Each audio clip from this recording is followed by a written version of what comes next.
Olá, sejam bem-vindos a mais um episódio do podcast Até Ficar Frio, do projeto Animanga. Eu sou Rimaki, comigo tenho o Kitamura e hoje vamos falar de parentalidade.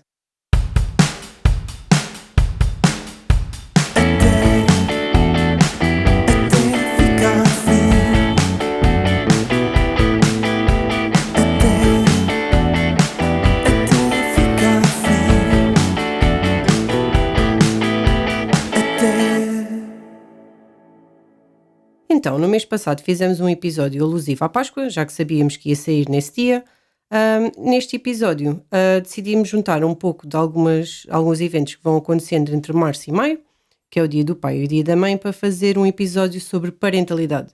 E nós quisemos generalizar para parentalidade porque nem sempre os parentes que aparecem e que estão envolvidos nas obras têm necessariamente de ser um pai ou uma mãe. Com isto, gostávamos de falar um pouco sobre como é que a parentalidade aparece nos mangás ou nos animes, o foco, se não é o foco, provavelmente não, porque nós sabemos que a maior parte das obras não é focada nesse tema, apesar de sabermos que existem obras que são. O que acontece é que normalmente quando vai para adaptação de anime, normalmente não há muitos que se foquem nesse tema. E hoje vamos abordar um pouco esta temática e gostava de começar por perguntar, Kitamura, que exemplos é que te vem à cabeça, ou o primeiro exemplo que te vem à cabeça quando te peço para dizer um parente de um anime ou de um mangá? Primeira coisa que normalmente vem à cabeça quando pensa em parentalidade, por mais estranho que possa parecer, é de um pai que não é assim tão responsável, que é o Son Goku. E foi provavelmente também dos primeiros exemplos que vi de parentalidade no anime. E é também interessante que não há muito o conceito de termos o personagem principal de um anime barra mangá shonen, que a certa altura cresce e torna-se pai. E aconteceu isso em Dragon Ball. O Son Goku tem um filho, que é o Son Gohan. E o Vegeta também, eventualmente. E eventualmente muito mais à frente. Mas, E o Krillin também tem, se não me engano. Exatamente. Ou também. seja, todos eles acabam por crescer e formar uma família. Exato. Mas o foco, pronto, até o primeiro arco, que é engraçado no Dragon Ball Z, envolve já muito o Son Gohan. Acaba por ser o Son Gohan, já agora é o meu personagem favorito de Dragon Ball. E é engraçado que há logo esta dinâmica de o Son Gohan, o descendente dos Guerreiros do Espaço, e nos dois primeiros arcos iniciais acaba por ser muito importante o Son Gohan na história e toda aquela relação entre pai e filho. Quando chega depois ao arco já de Namek, quando é contra o Freeza, já não tanto, mas é engraçado ver esta relação, ao mesmo tempo que temos um pai que não é assim tão responsável. A mãe do Son Gohan é de longe muito mais preocupada e muito mais interessada.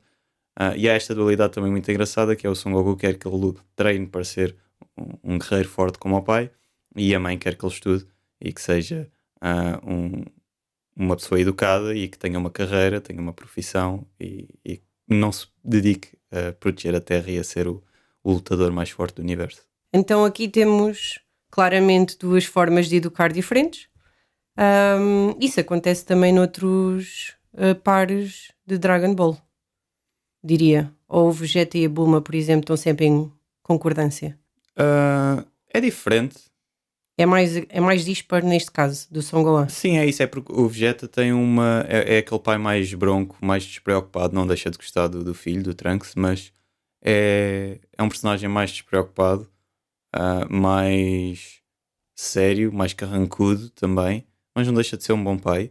E depois temos uma Bulma muito interessada nos desenvolvimentos científicos, na empresa, em ser uma mulher de negócios, ser uma cientista, e que também não é uma mãe como a mãe do Son Gohan, a Xixi neste caso, é o nome dela.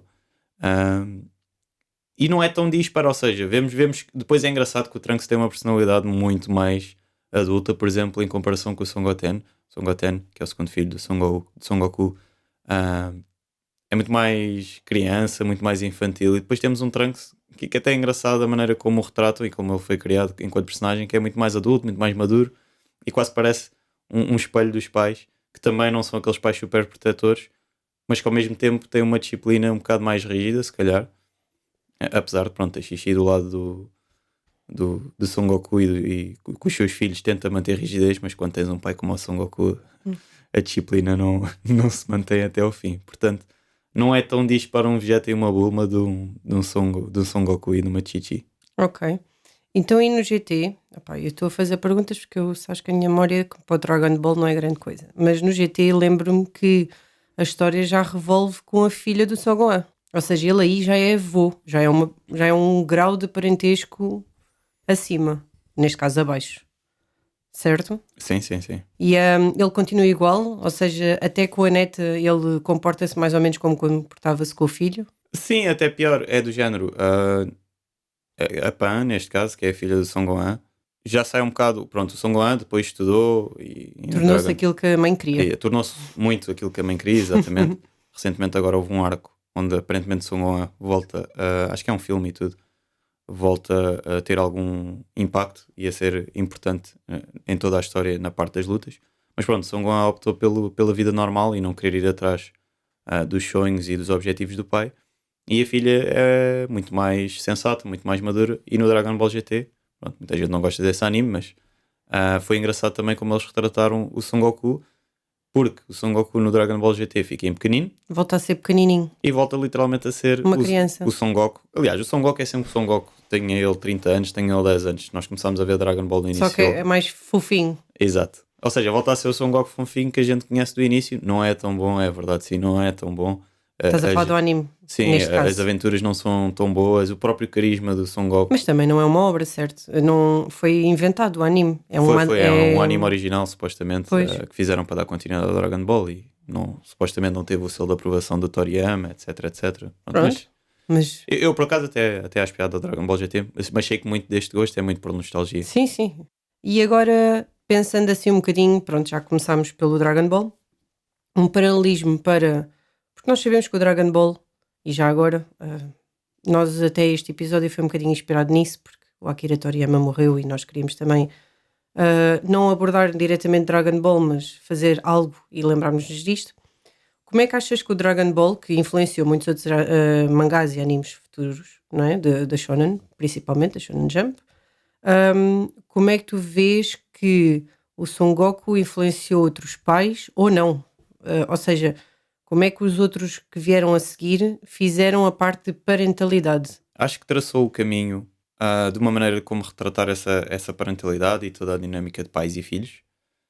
E depois, em outras obras, lembro-me, por exemplo, de Naruto, que tem muito o ênfase nos pais do Naruto, na família e nos pais do Do Sasuke. Sasuke, mais o clã do que os pais. Eu, por Mas acaso, acho engraçado Naruto, porque apesar de ter muita ênfase de história, de passado, os pais não estão presentes. Porque tanto uns como os outros morreram e a Sakura, os pais dela também nunca estão presentes, apesar de estarem vivos. Então tu focas-te muito naqueles que existem, que neste caso é o nosso trio, mais o Kakashi, que também não tem ninguém. E, e os pais são constante, a presença é constante ao longo do mangá, mas apenas como pensamento e não tanto como presença. Como por exemplo o Son Goku aparece muito, tem muita presença com o Son Gohan. No caso de Naruto eu achei engraçado que ele quis, não sei se ele quis distanciar um pouco dos pais para dar muito relevo aos personagens especificamente. Obviamente que mais tarde eles aparecem, não é?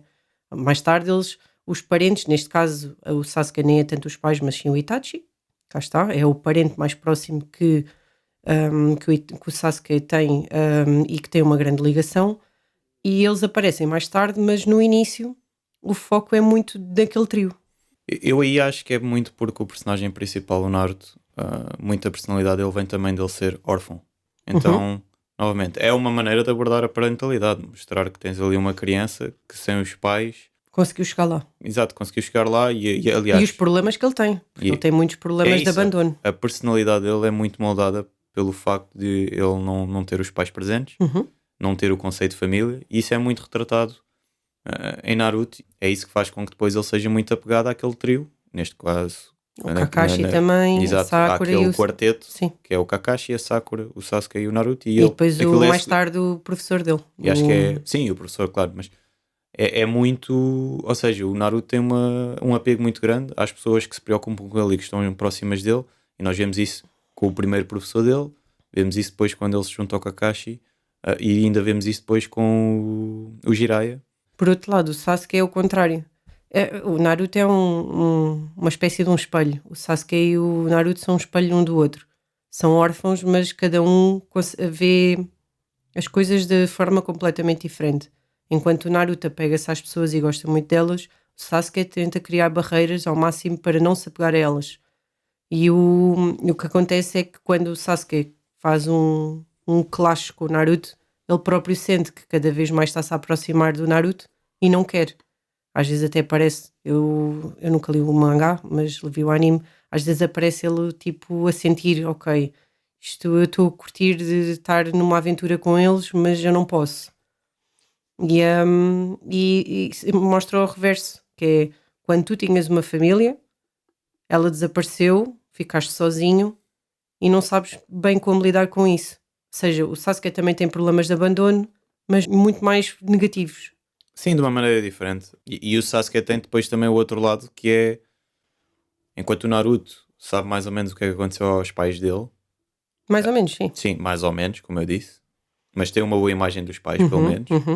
O Sasuke tem a imagem de que o irmão mais velho matou a família toda dele e fugiu, ou seja, foi embora. Então é diferente tu saberes que tinhas uma família, a tua família desapareceu e que o teu irmão mais velho, que também deveria representar, sei lá, os teus segundos pais ou preencher o papel de teu pai, acaba por ir embora e, ou seja, cria esse sentimento de abandono muito forte e de vingança. A principal motivação do Sasuke inicialmente é apanhar o irmão, literalmente. Sim. Mas é interessante ver que Naruto abordou os pais como se fosse.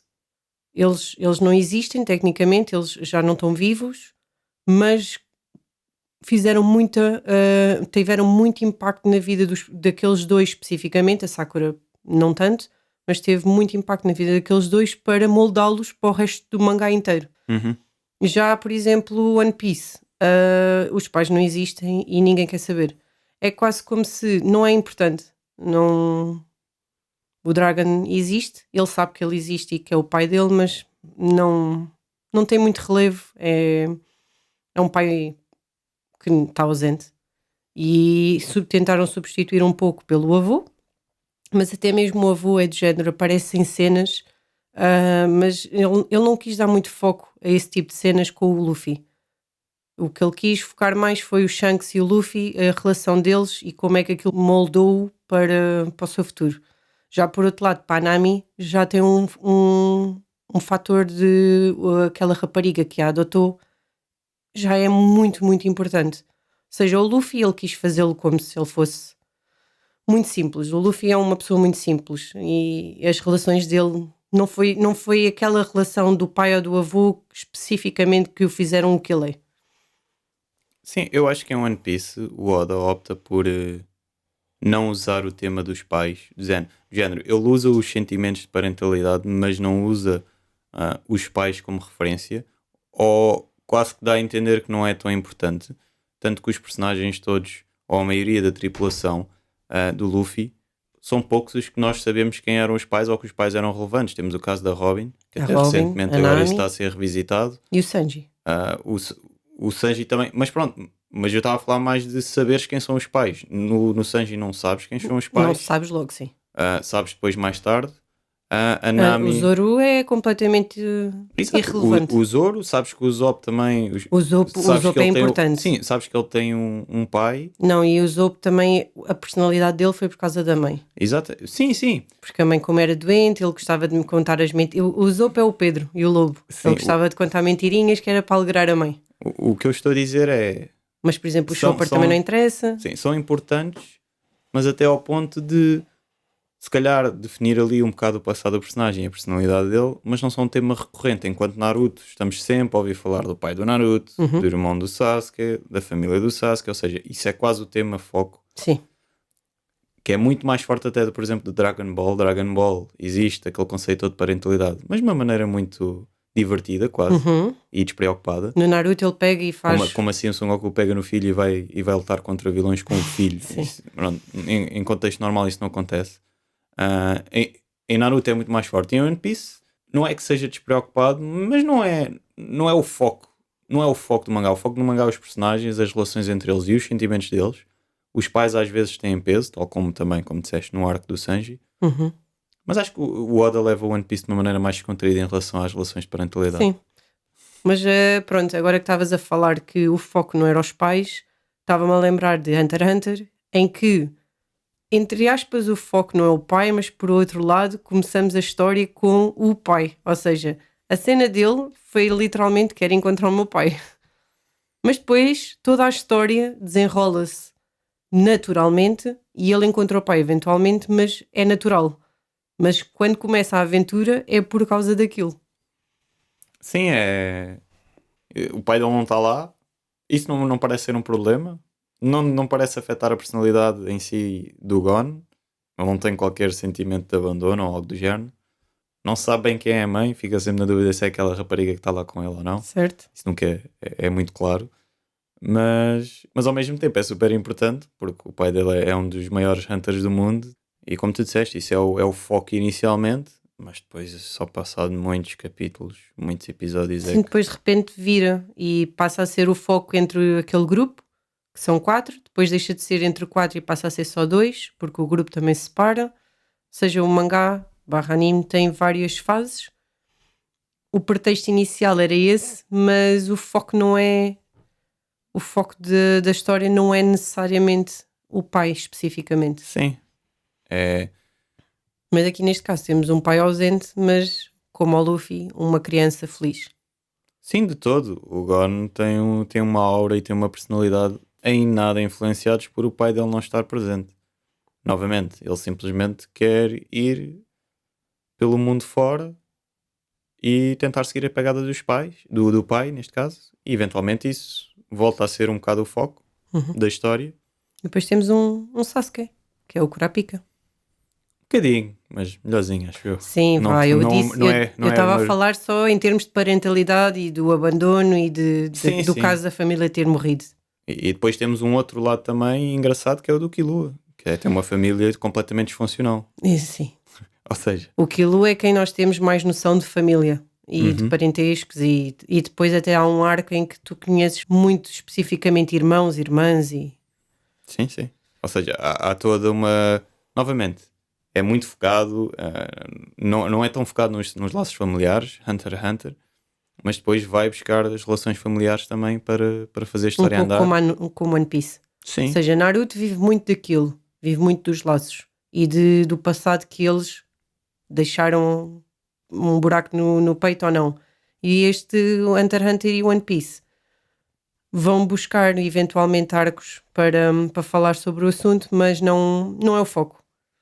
sim. Até temos um shonen mais objetivo dedicado à aventura e mais pragmático nesse aspecto, mas quando tem que usar os laços familiares para criar a história e para criar momentos interessantes, usa-os sem qualquer problema. E como já dissemos, pelo menos 2 personagens em Hunter x Hunter são definidos, a sua personalidade é definida pelas suas famílias. Um, e para fechar aqui o tema de shonens, acho que shonens assim, de battle shonens, acho que não podemos acabar sem falar de Boku no Hero, porque tem claramente uma relação muito, muito intensa de parentescos. Ou seja, uma obra como Naruto. Vive muito disso, vive muito dos passados e de ligações e ligações que não têm que ser necessariamente sangue. Por exemplo, pronto, nós temos o caso do vilão, que já foi apresentado à família e tudo mais, e claramente existe ali uma ligação muito intensa. E depois temos o caso do nosso principal, que tem uma família que a mãe é incrível, uma fofa, uma querida, e depois tens o All Might, que é uma espécie de figura que ele admira muito, é quase como uma espécie, não sei se é bem um pai para ele também, mas acho que passa a ser, eventualmente. Inicialmente é um role model, mas depois eventualmente passa a ser um amigo e quase uma espécie de um pai. E depois ele descobre que tem uma ligação, porque tem aquele poder que o leva a unir-se a outras pessoas que ele nem sequer sabia que existiam. Então temos aqui muito de ligações, até mesmo, por exemplo, o Todoroki, a família dele é muito importante, O Bakugou, apesar de os pais não terem muito relevo, é engraçado ver os pais porque ele é um espelho da mãe. E por aí afora. Ou seja, é muito interessante ele usar os parentescos e os pais, avós e o que quer que seja, porque ele dá a entender que os poderes que vão passando de geração em geração também têm que vir de algum lado. E tu não ganhas um poder de gelo quando os teus pais eram de luz, não é? Ou seja, é interessante ele depois também fazer as famílias e mostrar as semelhanças. Fazendo assim uma análise muito rápida, eu acho que Boku no Hero partilha muitas coisas com Naruto. Principalmente porque é um ambiente onde eles inicialmente, pelo menos, estão a aprender, estão na escola, uns estão a aprender a ser ninjas, outros estão a aprender a ser heróis.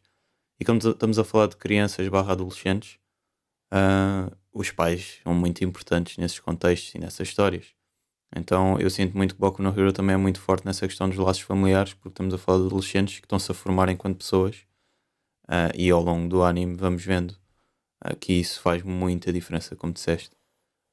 Mas é interessante ver que Boku no Hero consegue, na minha opinião, até ir um bocadinho mais longe do que Naruto, onde puxa mesmo por pensarmos nestas relações entre pais e filhos, e dedica também um arco muito grande, como disseste, o da família do Todoroki.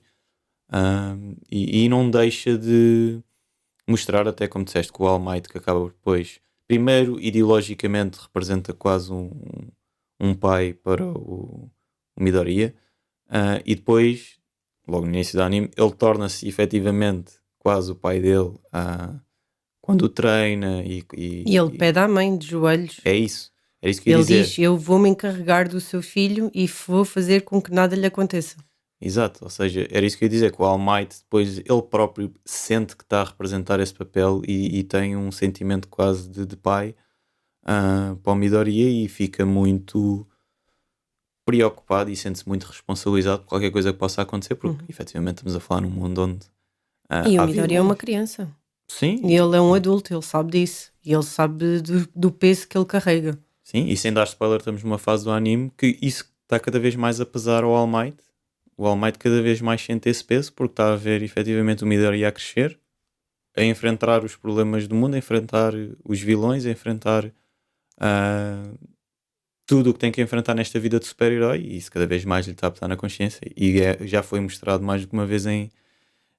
Sim, ele, coitadinho, só quer que ele coma. Há uma parte em que ele só quer que ele coma uma omeletezinha ou um arroz. Exato, É isso já. muito, muito de um pai para um filho, tipo, por favor, come, mantém-te saudável. E está sempre a ser mostrado em flashback. Ele a ter dito essas palavras à mãe da primeira vez, porque isso é muito importante para ele. Pronto, assim, não sei se te lembras mais de algum Battle Shonen, mas ia virar para o contrário, para os shoujos.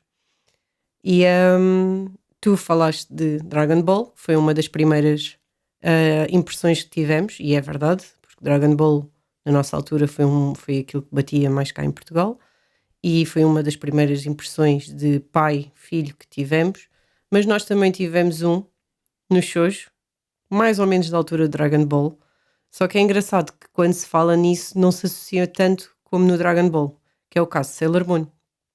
Porque temos a Chibiusa, que é filha da Usagi e do Mamoru. Ou, no caso, em Portugal, do... Como é que ele se chamava? Do... Cavaleiro Mascarado. É o Mascarado, exatamente. E não é um exemplo muito fácil de digerir, porque nós estamos num contexto em que são raparigas mágicas e a Usagi é tão criança na altura. Ela nem sei que idade é que ela tem, mas tipo, é uns 15 ou 16 anos. Ela é muito, muito infantil. Ela chora que nem um bebê. E às vezes até era a Chibiusa que tinha que a acalmar. E estamos a falar de uma miúda bem mais pequenina. Mas a verdade é que ela é filha dela. É uma relação muito, muito estranha. E recentemente li um mangá e é ridiculamente estranho. E acontecem coisas muito estranhas que eu já não me lembrava. Mas ela vem do. Ela vem do futuro. Do futuro, pois. É como o Trunks no Dragon Ball. Ele vem do futuro, só que vem em adulto. E esta não, vem em Bem criança. minúscula. Vem em criança e realmente é estranho. Sim, porque depois ela lembra-se de uma mãe que não tem nada a ver com a Usagi. Porque ela às vezes até fica tipo. Pronto, ela com o mascarado sempre teve uma ligação e sempre adorou o pai e ela tem uma fixação pelo pai incrível. Mas a própria mãe, às vezes ela tem saudades da mãe e procura a Usagi do futuro, que não é a Usagi do presente. E aí é que está a questão, que ela às vezes procura a mãe e não encontra tipo os traços. Aquilo que ela está à procura não está na Usagi, de 15 anos ou 16 anos. É muito, muito estranho. É uma relação extremamente estranha. E depois ainda metes à mistura a mãe dela, que é, no caso, a avó da Chibiusa, que é realmente uma mãe. E que se importa com a Chibiusa e quase que é uma mãe para a Chibiusa. A fazer, olha, vai dormir, vai te vestir, vai fazer coisinhas. Ela é que se importa como uma mãe para a Chibiusa. Pronto, é uma relação muito estranha. Não sei se te lembras de alguma coisa que tu também viste. O pouco que tenho na mente é que elas as duas andavam sempre em picardia. Sim, estavam sempre à bolha, pareciam duas E, criancinhas. e é isso, ou seja, sabemos que ela é filha dela, ou depois acabamos por perceber isso, ou é-nos dito isso, pronto, eu não lembro muito bem, mas a sensação que passa é que aquelas duas são quase como irmãs, irmã mais velha e irmã mais Sim, nova, quando na verdade no futuro são mãe e filha. Ou seja, sim, é muito estranho. Pronto. mas é engraçado ao mesmo tempo. Sim, é. Foi o primeiro exemplo de shows que eu tive em que tenha-se uma conexão de família e tudo mais. E a Usagi, claramente, epá, enquanto a conhecemos naquele contexto, é péssima mãe. É uma boa amiga e quase uma irmã mais velha, mas como mãe, tipo, pá, Certo. não a vês como mãe, nunca chegas a ver como mãe, não naquele contexto do presente, só no futuro. Uhum. É engraçado, depois do pai dela acaba por ser um bocado mais parecido com o que é em adulto, porque o pai Sim, claramente o é muito pai é mais muito maduro. mais maduro. Sim, Exato. pronto.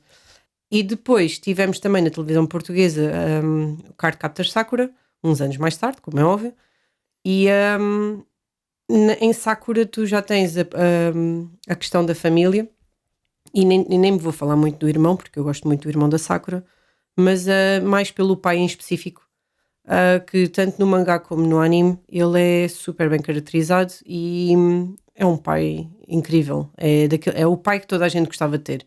É aquele pai que está lá para a filha, para a Sakura, preocupa-se com ela, percebe que ela tem coisas que não está a contar, mas não pergunta, não a pressiona, mas por outro lado está sempre lá para apoiar. Epá, provavelmente eu não. E é engraçado ver como nós vemos as personagens muitos anos depois. Nunca pensei no pai da Sakura nesse aspecto, enquanto via o anime em criança. Recentemente li e vi a primeira temporada toda de novo e estou numa fase da minha vida em que também já sou mãe, então o pai da Sakura bateu-me de forma diferente. É interessante ver como nós, à medida que vamos evoluindo na nossa vida, vemos certos papéis com olhos diferentes. E o pai da Sakura não tem relevo, um grande relevo para a história, mas esta segunda revisão que eu fiz há um ano ou dois atrás da obra fez-me vê-lo e apreciá-lo, mesmo no pouco que ele aparece. Eu não sei se alguma vez já te aconteceu isso, ou seja, rever algo e apreciar de forma diferente, neste caso, por seres pai. É engraçado, gosto muito. Sakura, já não vejo há muitos anos e só vi uma vez. Mas quando vi, o pai dela também é um personagem, é um pilar na vida dela, é quase um porto seguro e é uma mensagem muito forte que é passada nesse mangá e anime. Não é um bocadinho a ideia de pai ideal, mas é passar que é uma figura parental muito forte e que não precisa de ter o foco ou de ter uma personalidade super espetacular ou super excêntrica ou carismática, etc. O pai dela não é nada disso, não é um personagem que sobressai, na minha opinião, mas ao mesmo tempo, por ser aquele porto seguro, aquele pilar que mantém aquela família unida, que faz tudo pela família, só isso acho que é a melhor representação que se pode dar no pai e leva o pai da Sakura naquela história, apesar de não ter quase tempo de antena nenhum. Quando tem, mostra o quão importante é na vida dela e isso é muito interessante. E sobre a pergunta que fizeste, não a reler, mas aconteceu-me agora olhando para trás, por exemplo, para Naruto. vejo Naruto de maneira diferente, principalmente nos arcos em que aparece o Minato, o pai dele. Ah, consigo interpretar de maneira diferente aquilo. E aconteceu agora com Boku no Hero, que é o anime que estamos a ver que se calhar fala muito mais de parentalidade nos últimos tempos. Estás a falar do pai do Todoroki? Sim, o arco do pai do Todoroki tocou-me de maneira diferente do que os outros arcos, por toda aquela questão familiar, por estarmos a ver ali um homem. E ele desabou. Ele ficou mesmo Sim, um homem que supostamente era de ferro, caiu ali naquele momento. sim, porque ele era muito. Ele tinha um objetivo claro de vida e a família para ele estava sempre em segundo plano, e ele utilizou até a família para atingir os objetivos dele. Uhum, E as coisas claramente não correram bem, porque estamos a falar de pessoas, uhum. e ele não olhava para a família como pessoas para o qual sentia afeto e carinho, olhava simplesmente como eu preciso de um descendente suficientemente forte para ser o próximo grande herói. E quando as coisas correm mal, tentando não dar spoiler, vemos uma transformação dele enquanto personagem, de passar de ser um homem que quer atingir os seus objetivos, um pai completamente ausente e que destroçou uma família inteira, e isso depois tem repercussões até na própria história, a dar a volta e, como tu disseste, a cair-lhe tudo, a quebrar completamente enquanto pessoa, e a sua personalidade a quebrar e a mudar completamente, e começar a ter o seu pequeno arco de redenção, não enquanto herói, mas enquanto pessoa, porque acho que o Endeavor tem mais a parte de vermos a sua personalidade a mudar, Uhum. e acho que ele já não vai ter já não vai ser tão importante enquanto herói, ou seja, na parte da batalha do anime, mas na parte de ser pai e da sua relação com a sua família e com os filhos, e principalmente com o Todoroki e com todo o resto que não podemos falar. Vai ser muito, muito mais importante agora ver essa evolução dele e essa redenção dele. Portanto, sim, isso a mim bateu-me mais forte sendo agora pai do que se fosse quando, há 5 6 anos atrás, quando não era pai, ver esse arco, se calhar não sentia nem metade das coisas que senti. Sim, acho que consigo compreender. E sem dúvida foi um arco muito interessante. Para concluir aqui os shoujos, tenho que aqui falar de um que recomendo muitíssimo. Sei que tu não viste, mas houve uma adaptação recente em 2019 e eu recomendo vivamente a quem quer que seja, porque é excelente. E é Fruit Basket. Tem excelentes exemplos de pais e horrendos exemplos de pais. Tem os dois. Mas sem dúvida que a mãe da Tooro, a Kyoko, é o pilar da personagem principal. Foi quem a moldou. E o pai também. Só que o pai, pronto, a Tooro. Começa a história, isto não é spoiler, a Tooro começa a história com a mãe morreu recentemente e ela está sozinha e está a viver numa tenda no quintal, entre aspas, porque o quintal é muito grande, da família Soma, e eles encontram-na e ela adotam-na, entre aspas. Um trio de 3 rapazitos, dois da idade da Tooro e um mais velho, adota a Tooro, diz para ela ficar lá a viver em casa porque não faz sentido ela, uma rapariguinha de 15 ou 16 anos, estar a viver numa tenda ao relento. E a Tooro, na verdade, vivia com a mãe há muitos anos sozinha, porque o pai morreu quando ela era muito pequenininha, mas mesmo o próprio pai, não tendo estado muito tempo com ela, também moldou a Tooro de uma forma incrível. A Tooro é uma das melhores personagens de shoujos que eu já vi, super completa e super compreensiva, e faz com que toda a história de Fruit Basket se faça sentido naturalmente, porque ela é uma pessoa que dá os braços a qualquer um, até mesmo quando a magoam.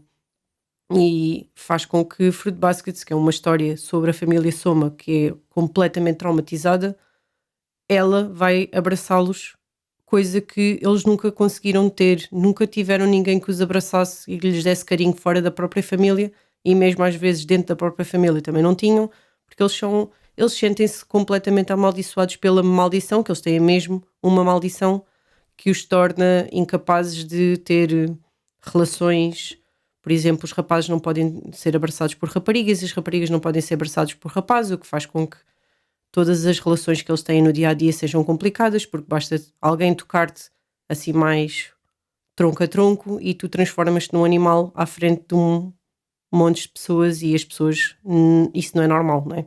Estamos a falar de uma fantasia num mundo como o nosso. E a Toru vem fazer isso, vem fazer um papel de abraçá-los, ser amiga deles, por vezes até quase que mãe deles, e, e a mãe e o pai dela foi quem fizeram assim. Então a Toru é um exemplo incrível que teve pais maravilhosos e um avô também, na minha opinião. E depois tens o caso do Kyo, que também teve um pai adotivo. Os pais verdadeiros dele não o quiseram, entre aspas, e o pai trata-o mal. E aquele rapaz da família Soma, por saber da maldição dele e do que é que ele estava a passar, decidiu adotá-lo e fazer uma boa ação e ficou como o pai adotivo dele. E durante todo o mangá vamos vendo o pai adotivo do Kyo e é incrível também. Portanto, se nunca viram Fruit Basket, eu aconselho muito. É uma história super bonita, cheia de drama, mas também alguma comédia ali pelo meio, mas muito mais drama do que comédia. Também tem romance, é muito boa e tem exemplos de parentalidade fenomenais, na minha opinião. Está na minha lista. E pronto, acho que assim de shows também já falámos um pouco de tudo e agora vamos se calhar passar assim uns exemplos que são uma mistura de um pouco de tudo. Uns shows, outros shonens, outros joseis, outros assim, só que não tanto battle shonen ou shows mais de raparigas do secundário. E se calhar começar aqui pelo caso que também nos levou, para além do Son Goku, o caso que nos levou a pensar neste episódio, que é o Doraemon. Um anime que nos acompanhou toda a nossa infância, praticamente, em espanhol, cá em Portugal. Entretanto, agora já está em português, mas nós víamos em espanhol. E a mãe do Nobita era o nosso maior terror. Ela e a mãe do gigante, provavelmente, não é? Mas nós tínhamos... A mãe do Nobita causava-nos pavor, porque ela era má com o Nobita. E nós, quando éramos pequeninos, víamos muito só a visão do Nobita. O que é que tu sentes quando agora pensas na mãe do Nobita? Foi aquilo que disseste no outro dia, quando estávamos a conversar sobre isto. Coitada da senhora. É assim, coitada entre aspas, né? Também não precisa de bater ao rapazito. Mas, sim, outros tempos. Sim, tempos. Foi engraçado que eu depois, quando fui pesquisar, muita gente do Oriente, asiáticos, seja chineses ou japoneses ou quer que seja, dizem a mãe do Nobita era a antiga e às vezes ainda mãe de asiáticos que querem dão-te paulada só porque tu não tens boas notas, porque o suposto é tu teres boas notas e aplicaste na escola. E acho que isso mudou muito agora, mas antigamente havia muito aquele estereótipo de as mães asiáticas queriam que os filhos à força toda fossem os melhores. E o Nobita, coitadinho, não era. Coitadinho, certo. O Nobita tem muitas falhas. A história do Doraemon também é... O Nobita é um rapaz um bocadinho limitado.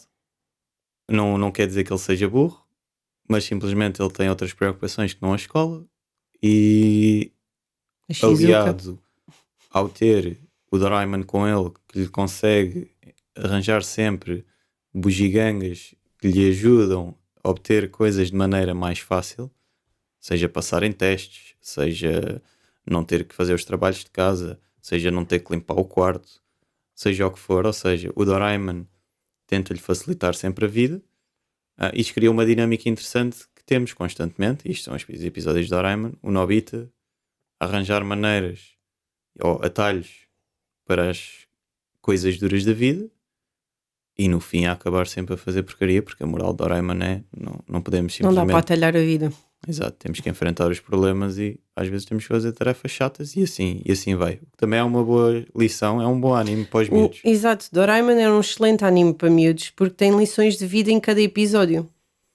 Seja dos trabalhos de casa, de limpar o quarto, ou até mesmo às vezes o Nobita sentia-se muitas vezes triste porque os outros gozavam com ele. No caso era o gigante e o outro rapaz, o Suneo. E ele sentia-se muito infeliz também, porque os outros gozavam muito com ele e ele também não gostava. Ou às vezes não queriam brincar com ele também não gostava. Sim, e só E acho que é muito terminando. interessante também essa vertente para crianças. Sim, e terminando o que eu estava a dizer, isto tudo é muito engraçado, mas depois temos que contar que o Nobita tem pais e a mãe dele parece pelo menos não trabalhar e que normalmente está sempre em casa e que É uma senhora de casa, é o trabalho dela. exatamente é a principal educadora dele, tendo em conta que pelo menos parece que o pai dedica a vida ao trabalho. Sim, Coitada da senhora, e eu digo coitada e continuo a dizer coitada, e hoje ainda mais porque sou pai e percebo um pouco esse lado que é o rapaz está sempre a envolver-se em problemas, está sempre a arranjar problemas, então coitadinha da senhora que não tem. E às vezes ela tem que ser mais disciplinadora, tem que ser mais rigorosa, é chato, para nós parecia, lá vem a mãe do Nobita, não sei o quê, mas eu acho que mesmo quando eu era miúdo eu não achava que a mãe do Nobita fosse assim tão má, não? simplesmente achava Epá, que era pronto, uma mãe típica. eu achava que a do gigante era pior. A do gigante, coitadinho, sempre que ele chegava e fazia alguma coisa, ele levava mesmo na cabeça. Mas a do Nobita também, às vezes, de vez em quando, não é?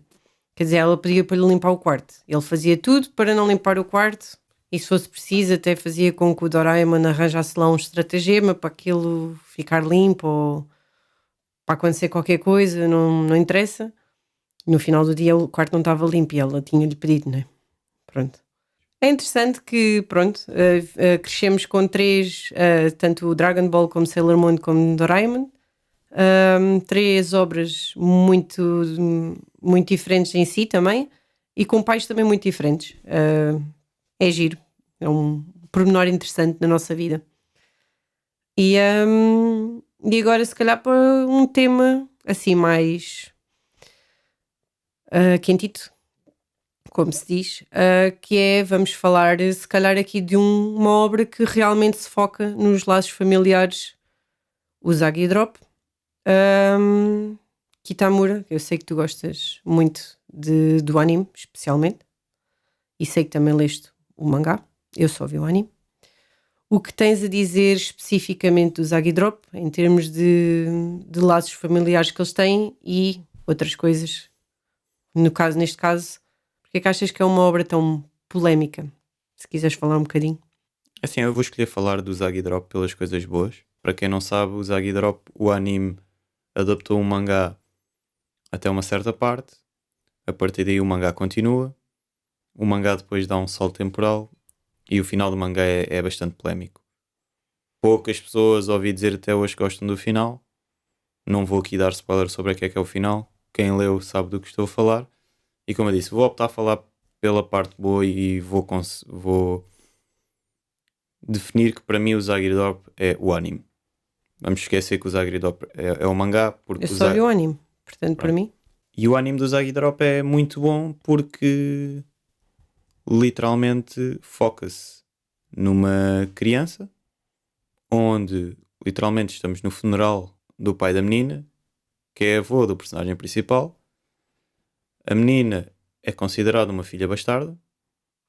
No que a seio família ninguém quer. ninguém a quer e ela é literalmente bastarda porque aquilo é. É uma relação ilícita do senhor que era bem mais velho com a empregada, com a criada, com alguém que tomava conta dele, se não me engano. Pronto. E o que faz com que naquela família ninguém queira aceitar a rapariga. E temos o nosso personagem principal, um senhor já adulto, com o seu trabalho, solteiro, que vive sozinho e que simplesmente aceita essa responsabilidade. Não vamos estar aqui a detalhar como é que isso aconteceu, porque é um bocado a magia e o encanto do anime, ver a relação entre a rapariga, estamos a falar de uma A Rin, rapariga, a menina, a Rin, que ainda nem sequer tem idade para ir à escola. Estamos a falar de uma menina de 4 ou 5 anos, se não me engano.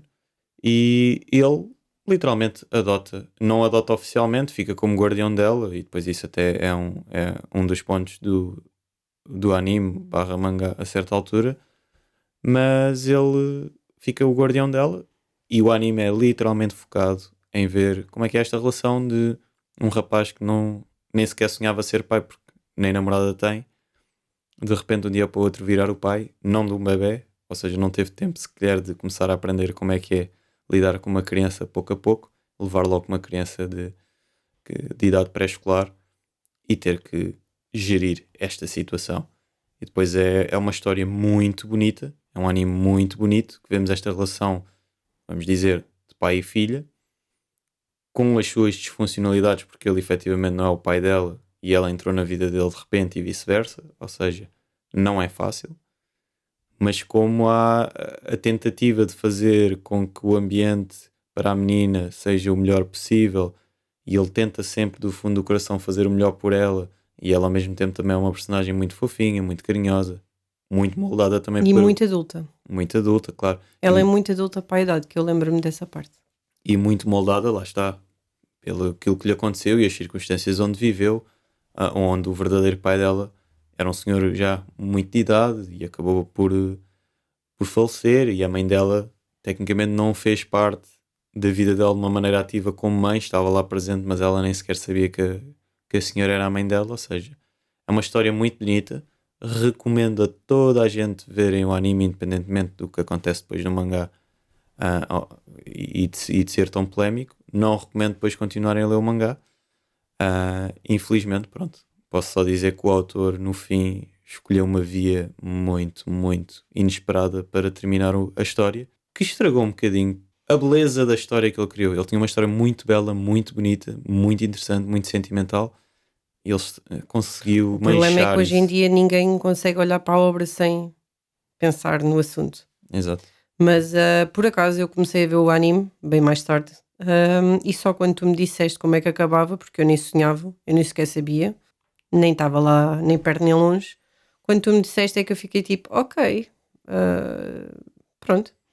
Não estragou a experiência do anime, e eu concordo contigo, é um anime incrível, super bem realizado. Hum, Tem uma dinâmica incrível, ele cresce imenso. É engraçado veres um adulto a crescer, porque ele, um monte de coisas que não sabia, teve que se adaptar, como andar à procura da creche para ela, ou da escola, ou de comida. E ele se calhar não se preocupava tanto com comida, e a partir do momento em que tens uma criança, tens de te preocupar com comida. Foi super, super educativo o anime e lindo mesmo.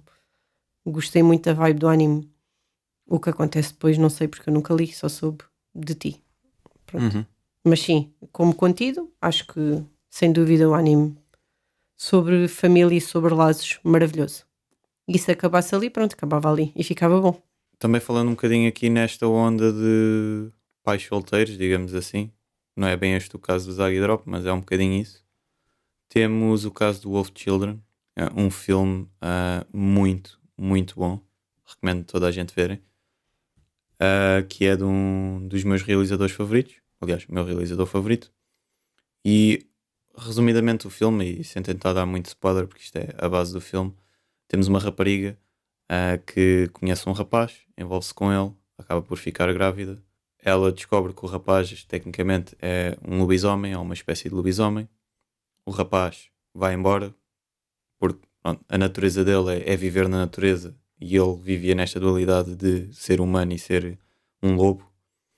E ela literalmente tem dois filhos, uma menina e um menino, gêmeos, e o filme todo é a história de como é que ela vai lidar com dois filhos que são descendentes de um homem-lobo e os filhos também são pessoas que se transformam em lobos e ela tem que lidar com os miúdos a crescer e esta dualidade, dois filhos, duas personagens diferentes, tanto a menina como o rapaz, e é ver como é que uma mãe solteira tem que se fazer à vida e consegue lidar com os próprios sentimentos dos filhos, apoiá-los no bem e no mal, consoante as suas decisões, porque depois o filme anda muito à volta de o que é que eles querem ser lobos, querem ser humanos, e é muito, muito, muito forte a questão familiar, a questão dos laços, aquela questão do apego dos pais aos filhos.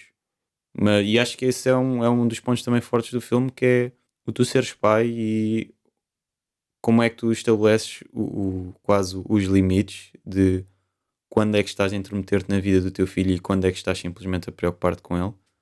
E acho que o filme representa isso muito bem.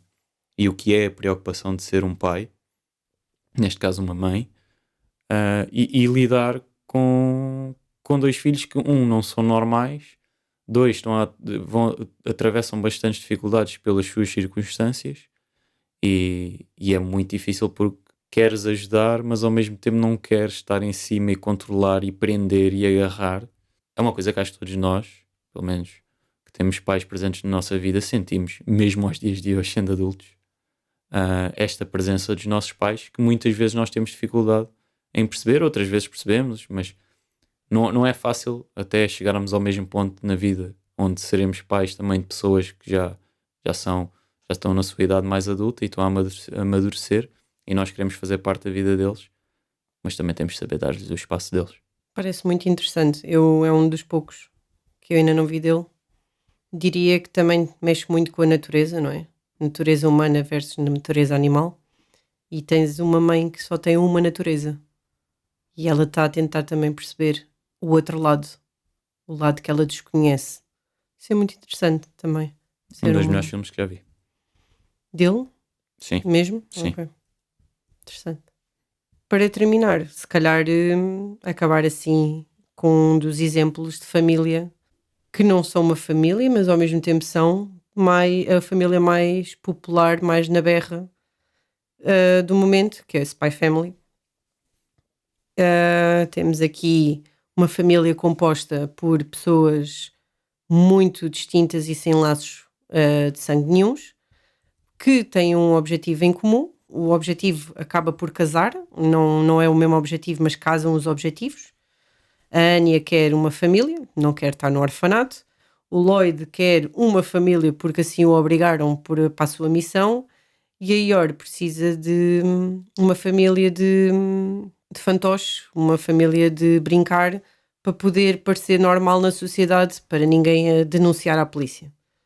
E claro, o cãozinho, o Bond, também quer alguém para amar, não é? Os cãezinhos, por natureza, gostam muito de pessoas e o Bond não é exceção.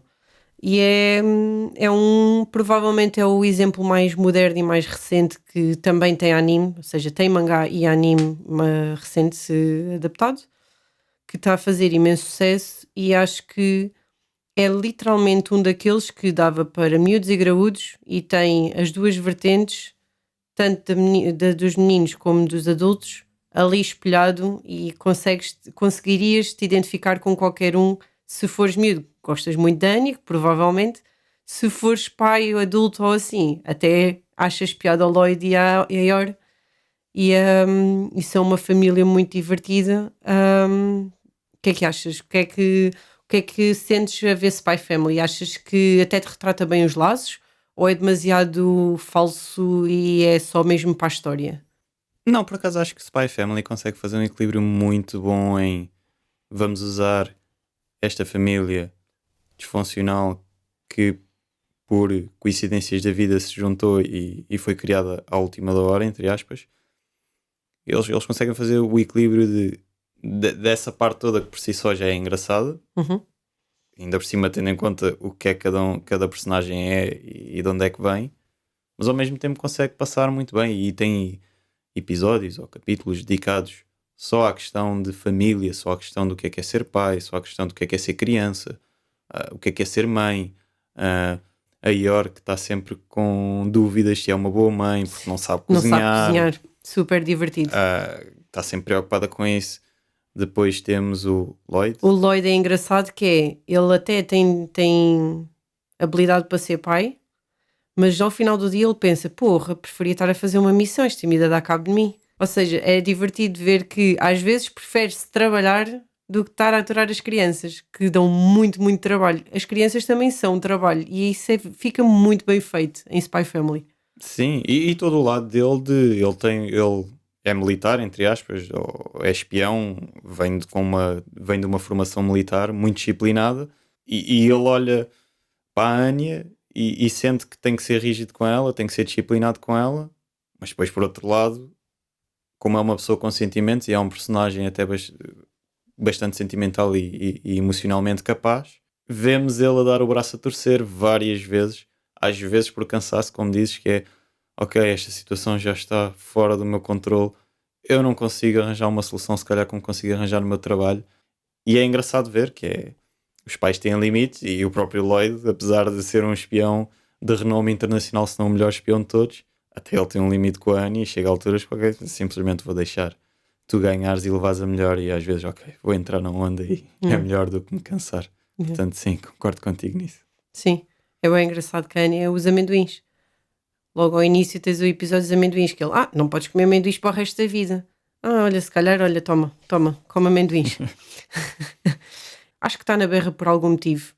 Se calhar, pronto, há pessoas que acham que está demasiado hype. Eu acho que Spy Family tem uma boa história e como disse, é bom para miúdos e graúdos, então acho que é por isso que Spy Family tem um peso muito grande de momento no mercado e não é à toa que agora vem para o cinema. Porque realmente é um filme divertido para se ver em família. Sim, acho que é aquele anime para todas as idades. Sim. E depois tem a outra parte, que como é episódico, é meio episódico, consegues apanhar o comboio a qualquer altura, que também não faz muita moça. Consegues ir ver o filme ao cinema sem ter muito contexto Spy Family, porque só precisas ter contexto.